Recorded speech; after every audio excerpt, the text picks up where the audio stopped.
ènìyàn pàtàkì bàbá wa kéwèjẹ abínú mímọ́ bí ojú ọ̀run aṣọ́rẹ́ másìrègùn tó ṣọjọ́ bí lónìí Professor Runtoyin Ìṣọ̀lá ọmọ Falola bàbá ló pa 70 ọdún lórí òkè èèpẹ̀ 70 years ò mà kì í ṣe kèrèmí bàbá pé 70 years nínú ọlá láti dẹ̀ra bàbá ẹ̀yẹ kìkì àpọ́nlé the Professor of History University Distinguished Teaching Professor University of Texas nílùú Austin ní bàbá tí ń dábí ẹ̀dùn tí wọ́n rọ̀ bí òwe ọdún ni bàbá láwùjọ akadá kì í ṣàìmọ̀ fọ́lọ́kọ bàbá ẹ̀ tí wá ṣọdún èyí iná kò ní jáṣe mọ́ lọ́lá elédùà Professor Olúwatóyìn Falola gbàmíláyè kí pè ọ́ lórúkọ tó lórúkọ là pọ́ba aládé mo ní mo fẹ́ kí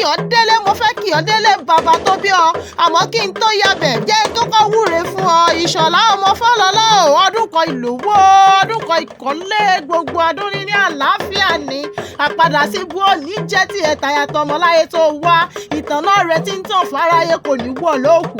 Ìṣọ̀lá ọmọ Falola ó ti ṣọdún èyí iná kò ní jáṣe mọ́ lọ́lá elédùà ọmọ yẹn ní Ìṣọ̀lá alámì ẹ̀yẹ rẹpẹtẹ Professor of History bàbá ti gbàmì ẹ̀yẹ tó lé lọ́gbọ̀n ìyẹn over 30 awards nínú iṣẹ́ àkàdá and over 60 honorary awards mo ní mélòó láwùkà nínú ẹ̀yìn adépèlé ṣé tinú ọrún tìta èje àbí tọkànlélúgba tó fi ìmọ̀lẹ̀ sínú èrìgì Ìṣọ̀lá mo ní bí a bá ní ọmọ kárìbìrìbì rẹ láwùjọ àkàdá látòní dọ̀la ilẹ̀ àmọ́ ilẹ̀ àṣù celebrated author writer poet academic leader organizer teacher and pan-Africanist mo ní jẹ́ àwọn arẹ̀lẹ̀ bàbá tó bí ọlọ́mọ ìwọ lọmọ wọn nípínlẹ̀ Ọ̀yọ́ ọmọ ìlú Ìbàdàn ni wọ́n ṣe ọmọ Ìbàdàn kí ni sọ̀rẹ́ sọ́ọ̀sọ́ ni Ìbàdàn mẹ́sì ọ̀gàn nílé Olúyọ̀lé ìlú Ògúnmọ́lá ọlọ́gbọ́dọ̀ kẹrin lọ́jọ́gùn ìlú Bíkúnlé